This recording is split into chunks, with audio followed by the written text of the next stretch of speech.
Hello, and welcome to this video where we're going to talk about the story splitting game. Now, it's called a story splitting game because it comes from the user story practice, and user stories are often too big and need some splitting down. But just as you split down a user story, you can also split down lots of other types of requirement: features, epics, um, initiatives, use cases, all kinds of things. So this really is a generic splitting game. Now, why do you want to split a story? Well, generally for a couple of reasons. Really variations on the same reason. It's too big for some reason or another. It's either too big because when you complete it, you'll have taken too much time. You want feedback earlier, so you want to split it down to get earlier feedback, or you want to make sure your stories fit within an iteration or planning increment or program increment or something that's got some fixed bound. So we need to make things small enough to fit inside that window. So let me walk you through the game.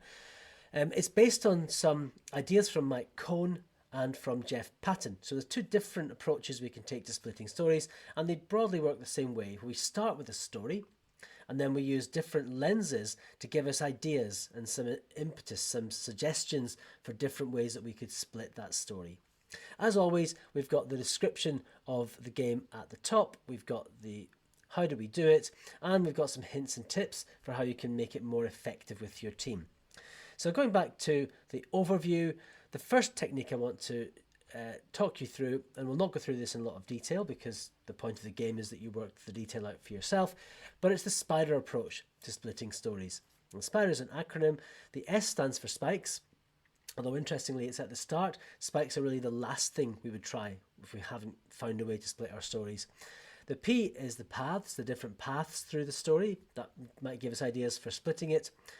Most stories have interfaces of one type or another, whether they're system or human, so that's a good impetus, a good set of suggestions for splitting. The data or the information the story is based on can help us find ideas for splitting the stories, and the rules or the business logic that the story implements. Maybe there's ways that we can shorten that or cut corners or leave some detail until later.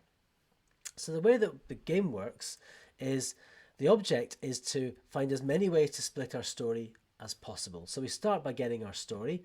I've got one here. I can pop that on the board somewhere. So for example, if I turn it into a card, I'll just put it there. Now with this story, I've had a look at the states, and I think that I've got enough information to be able to start thinking about whether I can commit to it, but I can't start committing to it until it's smaller.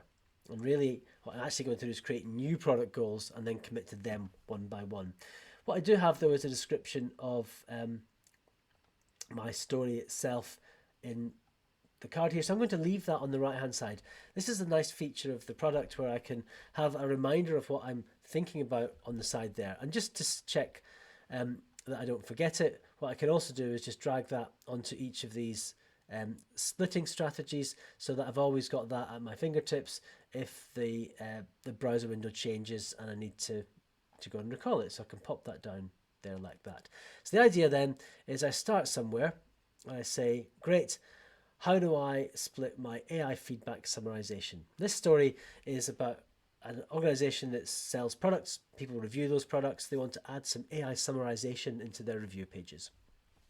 It's quite a lot of work. It's not going to be done in a sprint, might not even be done in a quarter, so they have to find some ways to split it down. They also want to make sure they can start getting some feedback earlier because the users might hate it. Maybe the summarization isn't very good quality, maybe it hallucinates too much and lies, so they want to know that before they invest a lot of time in it. So let's think then about how this might help us. So what paths might we take through a story? Well, one path would be the path of the user, the buyer. Another path would be, and the buyer might have several paths. I want to see the stories. I want to drill down in more detail. So I've got some worked examples over here, which I won't go through them all, but just to give you an idea. So I might start with the first path is summarizing my archive reviews, all the ones that have been collected over the past 2 years. Let's get some summaries for those. I might want to summarize just for negative comments, or just for positive comments, or just for trends, or a window, just the most recent reviews from the past 6 months. I might want to use my manual verification to feed back quality back into the model. So I've got a number of different ideas for different stories or different goals that I could break this one down into based on the paths people take through the journey. I might then look at the interfaces. So I've got human interfaces, different people that are interacting with it, so I can make that interface more or less rich. So maybe there's a very kind of raw data version where I just get the data coming back out. It's not formatted nicely. I might have a manual process to extract the reviews and send them to the AI. I've also got interfaces into the back end, into different AI models, different ways of doing that. So I've got a few different examples of splitting it by interface. And then you can see how this is working. So I've got different ways of splitting based on business rules, based on the data, and I might have some spikes.